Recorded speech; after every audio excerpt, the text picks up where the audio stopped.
Hello, मेरा नाम है मितेश और आज हम डिस्कस करेंगे अबाउट इंडस्ट्रियल ऑटोमेशन।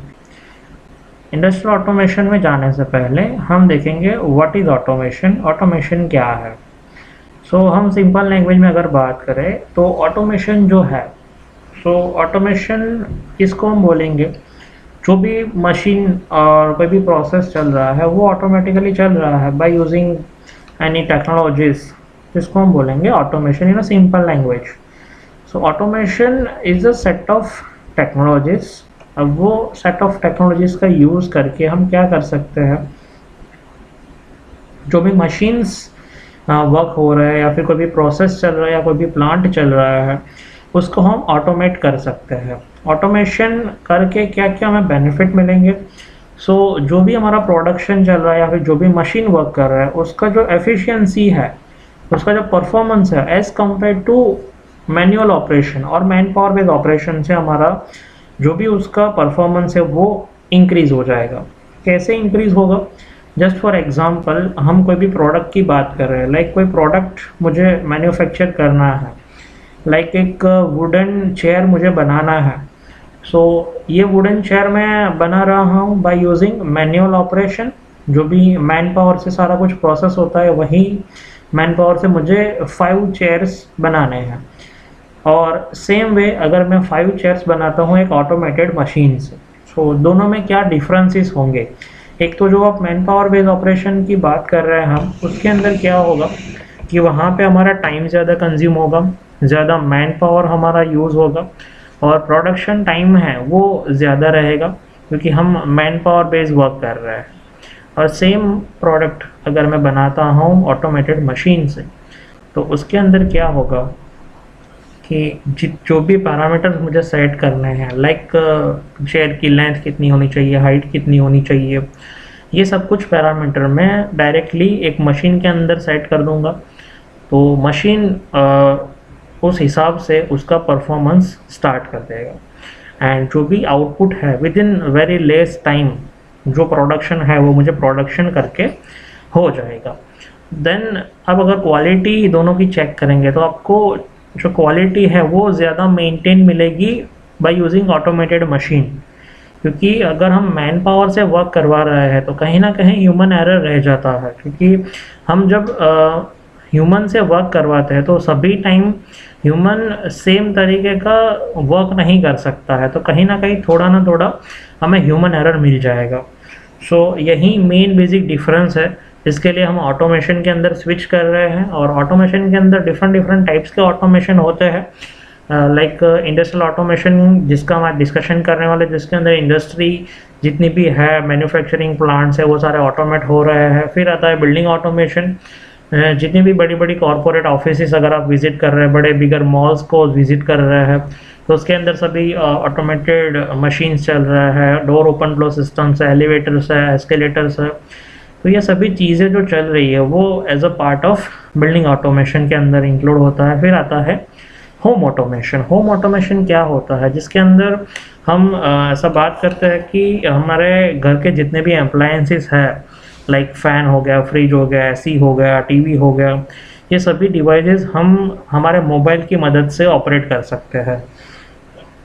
तो वो एक पार्ट है होम ऑटोमेशन का। तो आज हम डिस्कस करेंगे इंडस्ट्रियल ऑटोमेशन के बारे में। जैसे मैंने बताया कि इंडस्ट्री के अंदर बहुत सारे इक्विपमेंट्स रहते हैं जिसको हम बोलेंगे टेक्निकल इक्विपमेंट, लाइक मोटर हो गया, कोई वॉल हो गया, कॉन्टैक्टर हो गया, रिले हो गया, लाइट हो गया, फ़ैन हो गया, हीटर्स हो गए। जितने भी टेक्निकल इक्विपमेंट है वो सभी टेक्निकल इक्विपमेंट को हमें क्या करना है, बाय यूजिंग ऑटोमेशन टेक्नोलॉजीज़ हमें वो मशीन्स को ऑटोमेटिकली रन करवाना है। जैसे यूज़र की रिक्वायरमेंट है वहीं रिक्वायरमेंट के हिसाब से हमें वो इक्विपमेंट को रन करवाना है। हम ये ऑटोमेशन करेंगे तो हमें क्या क्या बेनिफिट्स मिलेंगे। बाय यूजिंग इंडस्ट्रियल ऑटोमेशन या फिर जो भी हम ऑटोमेशन टेक्नोलॉजीज़ का यूज़ करेंगे तो उसकी मदद से हमें एक तो प्रोडक्शन हमारा इंक्रीज़ हो जाएगा। क्यों? बिकॉज हम ऑटोमेटेड मशीन यूज़ कर रहे हैं तो हमारा जो टाइमिंग है वो कम हो जाएगा, तो प्रोडक्शन ज़्यादा मिलेगा। क्वालिटी बेटर हो जाएगी। क्वालिटी बेटर हो जाएगी मीन्स कि जो भी आप सेट पॉइंट्स या पैरामीटर सेट कर रहे हैं उसी के हिसाब से आपका मशीन चलेगा। तो quality as per the customer requirement आपको मिलेगा। फिर आता है increase in safety in working condition, क्योंकि इंडस्ट्री के अंदर हम जब बात करते हैं तो बहुत सारी प्लेसेस ऐसे रहते हैं कि वहाँ पे ह्यूमन डायरेक्टली नहीं जा सकते, वो हैज़ार्डस कंडीशन के अंदर होते हैं। तो वहाँ पे हम कोई मशीन को वर्क करवा सकते हैं, ऑटोमेटेड मशीन को, या फिर रोबोटिक आर्म्स को वर्क करवा सकते हैं। और मेन एडवांटेज है इंडस्ट्रियल ऑटोमेशन का वो है reducing man power and cost. By using industrial automation जो आपका मैन पावर है वो एक तो रिड्यूस हो जाएगा और पर प्रोडक्ट कॉस्टिंग जो है वो रिड्यूस हो जाएगा, क्योंकि हमारा प्रोडक्शन ज़्यादा हो रहा है कम टाइम में और as per the required quality जो जैसे भी हमें चाहिए वैसी क्वालिटी का प्रोडक्शन हमें मिल रहा है। सो उससे हमारा पर प्रोडक्ट कॉस्टिंग डिक्रीज हो जाएगा और हमारा प्रोडक्ट मार्केट के अंदर रेवेन्यू जनरेट करेगा। अब एक ब्लॉक डायग्राम यहाँ पे मैंने रखा है to understand industrial automation process को। कोई भी हम प्रोसेस जो है वो ऑटोमेशन के थ्रू हो रहा है उसको समझने के लिए ये ब्लॉक डायग्राम रिक्वायर्ड है। सो हम यहाँ पे कोई एक सिंपल एग्जांपल लेते हैं। कोई एक प्रोसेस चल रहा है, लाइक हीटिंग प्रोसेस चल रहा है हमारे पास। तो हीटिंग प्रोसेस करने के लिए आपको क्या क्या रिक्वायर्ड रहेगा। तो हीटिंग प्रोसेस मुझे करना है तो उसके लिए फर्स्ट ऑफ ऑल मुझे चाहिए heaters, some types of fans और कूलर्स चाहिए for slow down heating process. So ये इक्विपमेंट चाहिए। अब ये इक्विपमेंट मैं कंट्रोल कैसे करूँगा। तो फर्स्ट ऑफ ऑल मुझे सेंस तो करना पड़ेगा कि कितना टेम्परेचर है, उसके अकॉर्डिंगली मैं हीटिंग प्रोसेस को कंट्रोल करूँगा। सो हीटिंग प्रोसेस को सेंस करने के लिए हमें चाहिए सेंसर्स, जिसको हम बोलेंगे मेजरिंग डिवाइसेस। अब मेजरिंग डिवाइसेस क्या करेंगे, जितने भी आपके प्रोसेसेस चल रहे हैं उसका जो भी वैल्यू है वो आपको वैल्यू मेज़र करके देंगे या फिर सेंस करके देंगे। तो हमारा हीटिंग प्रोसेस का टेम्परेचर कितना है वो हमें टेम्परेचर सेंसर सेंस करके देगा।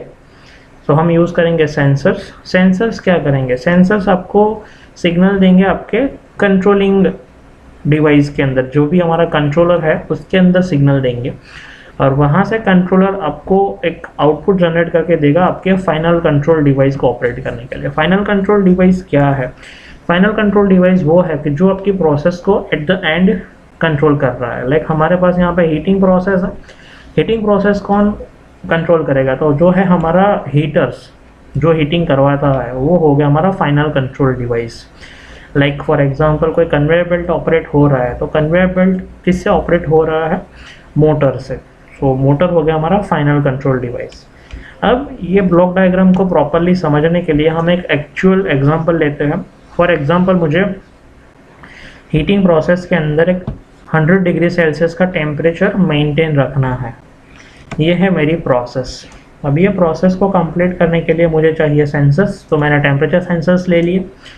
टेम्परेचर सेंसर सिग्नल देंगे हमारे कंट्रोलर को। अब कंट्रोलर के अंदर क्या होगा, कंट्रोलर के अंदर हमारा सेट पॉइंट होगा। मुझे चाहिए 100 डिग्री सेल्सियस टेम्परेचर, तो 100 डिग्री सेल्सियस हो गया मेरा सेट पॉइंट, वो होगा कंट्रोलर के अंदर। और कंट्रोलर के अंदर एक प्रोग्राम भी होगा जो ये सेट पॉइंट को अचीव करने का ट्राई करेगा। तो प्रोग्राम कैसा होगा, फॉर एग्जांपल अभी टेम्परेचर सेंसर सिग्नल दे रहा है अराउंड 50 डिग्री सेल्सियस। ओके, अब वो है हमारे सेट पॉइंट से कम, क्योंकि 50 is less than 100। So controller क्या करेगा, कंट्रोलर एक आउटपुट सिग्नल जनरेट करेगा जो हमारे हीटर को स्पीड अप करेगा। हीटिंग प्रोसेस को फास्ट करने के लिए एक आउटपुट सिग्नल जनरेट होगा जो हीटर्स को ऑपरेट करवाएगा, वो सिग्नल जनरेट करेगा कंट्रोलर। अब हमारा हीटिंग प्रोसेस स्पीड अप हो गया तो अगेन यहाँ पे टेम्परेचर सेंसर सिग्नल देगा हमारे कंट्रोलर को। तो कंट्रोलर अगेन क्या करेगा, अगेन ये सेंसर का सिग्नल फॉर एग्जांपल आ गया 110 डिग्री सेल्सियस, तो अभी वो सेट पॉइंट से ज़्यादा है।